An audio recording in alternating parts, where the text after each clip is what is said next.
ಒಂದು ಅದ್ರೊಳಗೆ ₹1 ತೊಗೊಂಡು ಹೋಗಕ್ಕೆ ಆಗ್ತದನ? ಒಂದೇ ₹1 ತೊಗೊಂಡು ಹೋಗಕ್ಕೆ ಆಗೋದಿಲ್ಲ, ಒಂದು ಕೊಂಚ ಬಂಗಾರ ತೊಗೊಂಡು ಹೋಗಕ್ಕೆ ಆಗೋದಿಲ್ಲ.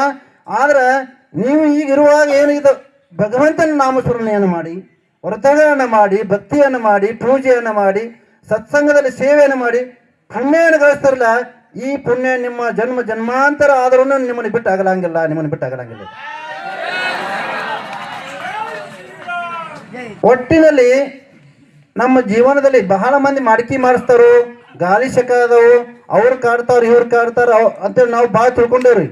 ಆದ್ರೆ ನಮ್ಮ ಜೀವನದಲ್ಲಿ ಕಾಡೋದು ಒಂದೇ ಒಂದು ವಿಧಿ ಇದೆ. ಅದು ಯಾವುದಂದ್ರೆ ಪಾಪ. ನಾವು ಮಾಡಿದಂಥ ಪಾಪನ ನಮಗೆ ವಿಧಿಯಾಗಿ ಕಾಡ್ತದೆ.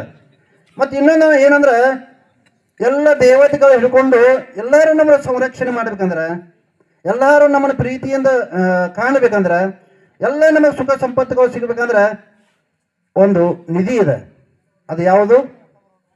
ಪುಣ್ಯ. ಪುಣ್ಯ ಅಂತಕ್ಕಂಥದ್ದು ಒಂದೇ ಒಂದು ನಿಧಿ ಇದೆ. ಆ ನಿಧಿ ಯಾರು ಗಳಿಸ್ಕೋತಾರ ಅವ್ರ ಧನ್ಯರಾಗ್ತಾರ. ಆ ನಿಧಿ ಯಾರು ಗಳಿಸ್ಕೋತಾರ ಅವರು ಶರಣರಾಗ್ತಾರ. ಆ ನಿಧಿ ಯಾರು ಗಳಿಸ್ಕೋತಾರ ಅವರು ಸಂತರ ಆಗ್ತಾರ. ಆ ನಿಧಿ ಯಾರು ಗಳಿಸ್ಕೋತಾರ ಅವರು ದೇವತೆಗಳ ಸಾಲಿನಲ್ಲಿ ಬೆರೀತಾರೆ. ಮೋಕ್ಷ ಯಾವಾಗ ಆಗ್ತದಂದ್ರೆ, ಈ ಜನ್ಮ ಯಾವಾಗ ಸಿಕ್ಕಿದಂದ್ರೆ, ಈ ಜನ್ಮ ಯಾವಾಗ ಸಿಕ್ಕದ, ನಮ್ಮ ಆತ್ಮ ಅರ್ಧ ಪಾಪ ಅರ್ಧ ಪುಣ್ಯ ಗಳಿಸ್ಕೊಂಡು ಬಂದಾಗ ಈ ಜನ್ಮ ಸಿಕ್ಕದ, ಮನುಷ್ಯ ಜನ್ಮ ಸಿಕ್ಕದ. ಅಂದ್ರೆ ಅರ್ಧ ಪಾಪ ತೊಗೊಂಡು ಬಂದೇವು ನಾವು, ಅರ್ಧ ಪುಣ್ಯ ತೊಗೊಂಡ್ಬಂದೆವು.